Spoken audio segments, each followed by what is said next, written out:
At ngayon naman, puntahan na po natin si Ate Susan. Ate Susan, salamat Ate Connie. Yeah. Wow naman, ang sarap naman yan. Ano ba yung mga palaban na yan? Ay, my gosh, this is different. Ayan, kinukuha ko na. Alam niyo mga kapuso, mapapa-fry din tayo sa sarap ng ating mga palaman sa tinapay na Yema Spread. Pero ngayon, may iba pa yung level up flavors para ibigay mga kasama natin si Mr. Ramesses Marterior ng Dapness Delights. Good morning, Ramesses. Morning po, Ma'am Susan. Wow, eto Yema. At talaga namang iba na pala ngayon ng Yema. Level up na talaga. Level up na namin. Level up. Eto, taas. Mataas pa sa'yo. Ano yung mga ingredients sa gagawin natin mga Yema Spread niya? Basic lang po. Basic. Condensed milk. Lalagay lang po that. May apoy ba yan? Yes, may apoy na po siya. Condensed milk. Condensed milk muna. Tapos, And then, ay, mimix mo siya. yes po. Okay. Dati no, kasi pag magluto ka na, lalagyan mo muna ng butter. Ngayon talagang, Condensed milk. And then, egg yolks. Oh. Yung ratio po natin ng condensed milk is 1 can is to 3 egg yolks. So, yan, dalawa yan. Hindi, tatlo.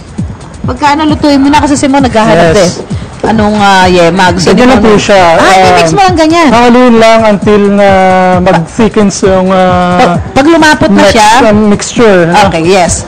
Pag lumapot na yan. Pag lumapot na po siya, tsaka siya lalagyan ng butter. Ganun na pala ngayon. Yes po. Nahuli na yung butter. Nahuli na yung butter. Hindi kasi, yung mga oo nga, kaya para mas masarap kasi ni-level up nga. Kaya yung butter sa huli na. Sa huli na. Nagluto ako dati ng bata, iba na pala. I-modify na namin yung recipe. Oh my God, mali pala. All along. Mali pala yung luto ko. Ngayon, so, tapos, ayun na, nilagay yung butter, ha? Nauna sa akin yung butter nung unang panahon, eh. Tapos, ano ilalagay yung flavor ngayon? Yeah, Ramesses. Pag nag-melt na po yung butter, ilalagyan po natin siya ng just a pinch of salt. Kurot. Kakurot? Kaunti lang para Bakit nilalagyan ng asin? pagpatanggal umay lang po. Para hindi maumay si Monmon. Talagang dapat nilalagyan ng asin niya para hindi ka maumay. Okay. Tapos, And then, halo ulit, halo. for an hour. Isang oras? Yes po. Haluin? Slowly ang cooking yung... Ba't nung nagluluto ako, para mga 15 minutes lang, luto na.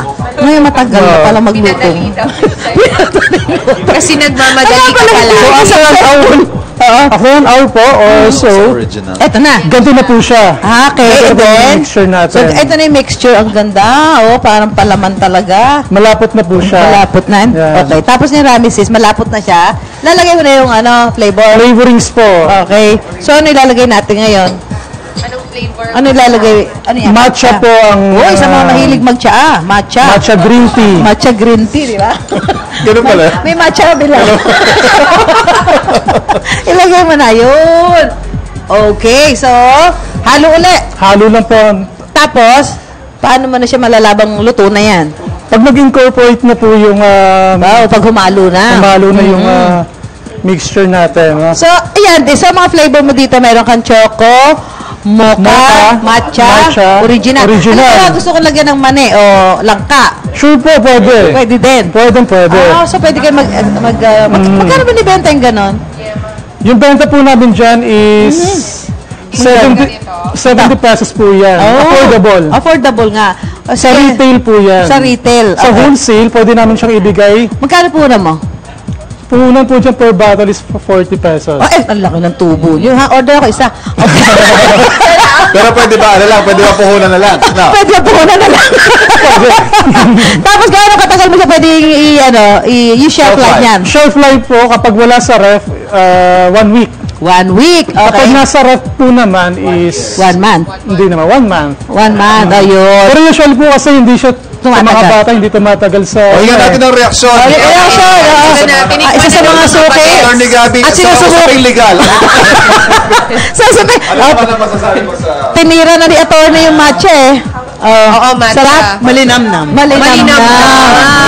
Okay naman, salamat. Maraming salamat, Ramesses Marterior ng Dapness Delights sa Level Up Yema Spread at Level Up Negosyo na napakadali namang gawin pero eto